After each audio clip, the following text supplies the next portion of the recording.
All right, gentlemen, thank you for joining Danny and I here today. Glad to be here. We're happy that we're able to do this. Danny and I have put together videos in the past for our storage owners and operators, and we'd like to put one together today to discuss the capital markets for not just storage, but everything that's going on in the marketplace in general right now.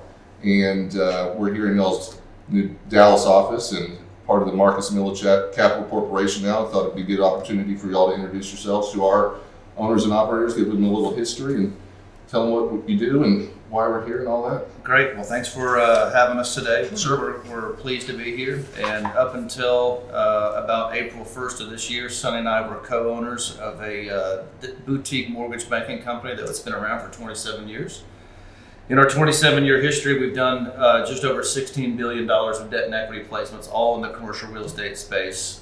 We have Duke Dennis here, one of our senior originators, who also spends some time in your Fort Worth office. Sure. But we cater to all types of clients. We represent the client only for their interests.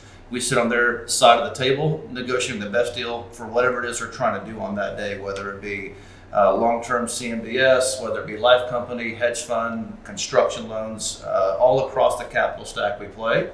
And we've had a very good success rate at doing that. And again, as I stated, we've done just over $16 billion, all in the commercial real estate space. And we're very pleased to be part of the Marcus engine. And what you guys bring to the table is something we never did. In other words, we specialized on just raising debt and equity. You guys have a very robust investment sales platform. So we thought a merger of the two was a great fit, and we're very excited to be here. So thanks for having us. Sure.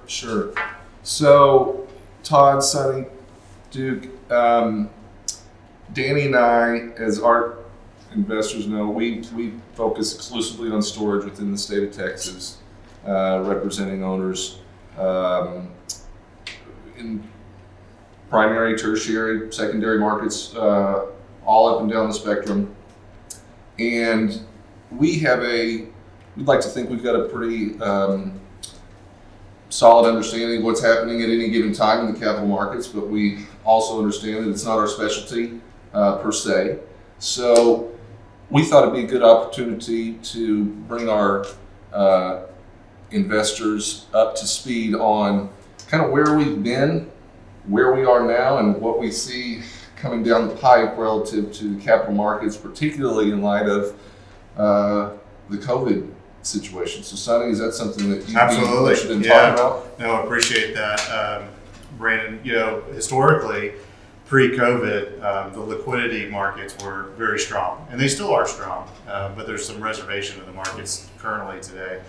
Pre-COVID, we were financing all product types, from the basic food groups of retail, multifamily, office, industrial, but we also focused on self-storage, hospitality, lot development, condo development, things like that, that were outside of the standard food groups. And one of the areas that we have historically done very well on is construction, and we've also done a lot of permanent and equities.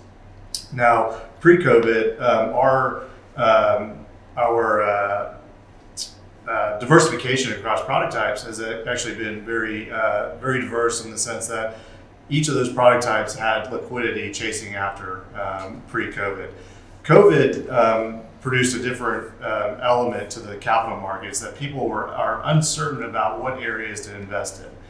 Now, there are certain areas now that we're kind of on the tail end of the major part of the pandemic, that certain product types are rising to the top. There's a cream to the top that people say. Industrial is one of those. Self-storage is one of those. Multifamily is one of those.